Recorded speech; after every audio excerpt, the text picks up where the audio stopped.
Quero começar transmitindo meus sentimentos aos familiares de 5.017 brasileiros que perderam as suas vidas até ontem pelo coronavírus em todo o Brasil. E minha solidariedade também, em especial, aos familiares aqui de São Paulo, de pessoas que perderam as suas vidas. 2.049 pessoas até ontem perderam as suas vidas em São Paulo pelo coronavírus. Quero também transmitir minha solidariedade a todos que têm parentes e amigos enfermos e em tratamento neste momento. E quero também me dirigir ao presidente da República do Brasil, Jair Bolsonaro, que hoje pela manhã, numa entrevista coletiva junto ao Palácio do Planalto, citou a mim e ao prefeito Bruno Covas nominalmente. E antes de me referir a essa citação, eu quero dizer ao presidente da República, o mesmo presidente que ontem, indagado por jornalistas sobre as mortes e o crescimento das mortes no Brasil, respondeu: quer que faça o quê? Eu posso enumerar, presidente Jair Bolsonaro, algumas atitudes que o senhor já deveria ter tomado como presidente da República e não adotou. Esta é a resposta do fazer o quê? É fazer aquilo que o senhor não fez.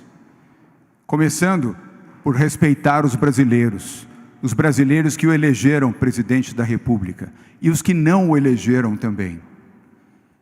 Respeitando pais, mães, avós, parentes e amigos que perderam as suas vidas no Brasil até ontem pelo coronavírus. O coronavírus que o senhor classificou como uma gripezinha, que o senhor classificou como um resfriadozinho, o coronavírus que o senhor minimizou, dizendo que não era importante e que não era grave, presidente Jair Bolsonaro. Que o senhor respeite o luto de mais de 5.000 famílias que perderam os seus entes queridos e que hoje estão sepultados. E em praticamente todos, nenhum parente pôde acompanhar o sepultamento.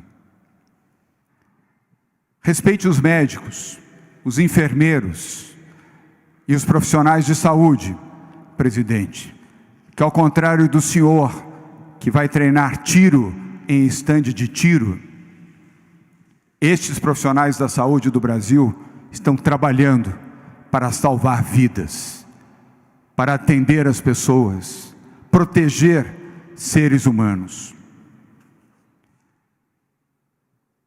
Pare, presidente, com esta política da perversidade.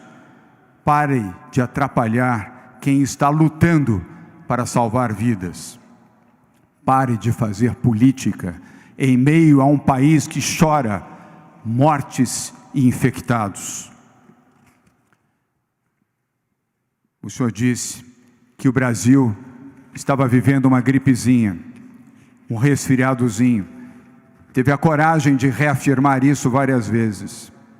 E agora, presidente, diante de mais de 5.000 mortos, o senhor continua afirmando que o país está vivendo uma pandemia de uma gripezinha, de um resfriadozinho? Eu convido o senhor, presidente Jair Bolsonaro, venha a São Paulo, saia dessa sua redoma de Brasília e venha visitar comigo o Hospital das Clínicas, o Hospital do Boimirim, aqui na capital de São Paulo, ao lado do prefeito Bruno Covas, os hospitais de campanha, e venha ver a gripezinha e o resfriadozinho, venha ver as pessoas agonizando nos leitos e a preocupação dos profissionais de saúde de São Paulo e de toda a parte do Brasil com aquelas pessoas que podem ir a óbito. E se não quiser visitar São Paulo, presidente, por medo ou por qualquer outra razão, vá a Manaus, vá ver o colapso da saúde em Manaus, Vá ajudar o governador do estado do Amazonas e o prefeito da cidade de Manaus, no mínimo, sendo solidário e estando presente para ver a realidade do seu país, não a sua realidade do estande de tiros, onde o senhor foi ontem celebrar, enquanto nós choramos mortes de brasileiros, presidente Jair Bolsonaro. Saia da sua bolha, presidente Bolsonaro. Saia dessa sua fábula. Saia do seu mundinho de ódio. Não frequente apenas o seu gabinete de ódio. Percorra hospitais. Seja solidário com a realidade do seu país, com os brasileiros que já perderam as suas vidas e têm os seus familiares chorando mortos, e com outros familiares que choram aqueles que estão enfermos em hospitais públicos e privados em todo o país. E por fim, presidente Bolsonaro, o senhor que gosta de tratar tudo como números e acha que a vida é um número, eu felizmente, como brasileiro, como cidadão, como governador, mas sobretudo como ser humano, eu não acho que vida é número. Nem os meus filhos são tratados por número. Os meus filhos, presidente Jair Bolsonaro, são tratados pelo nome, com carinho, com amor e com afeto. O mesmo carinho que eu dedico na minha função, trabalhando de graça como governador, ao lado do prefeito Bruno Covas, ao lado de dezenas, centenas, milhares de pessoas que em São Paulo e no Brasil estão trabalhando para salvar vidas. A vida, presidente Bolsonaro, não é um número, é sentimento. E eu espero que o senhor ainda possa resgatar o seu sentimento para ter um olhar de compaixão pelo seu país e pelos brasileiros.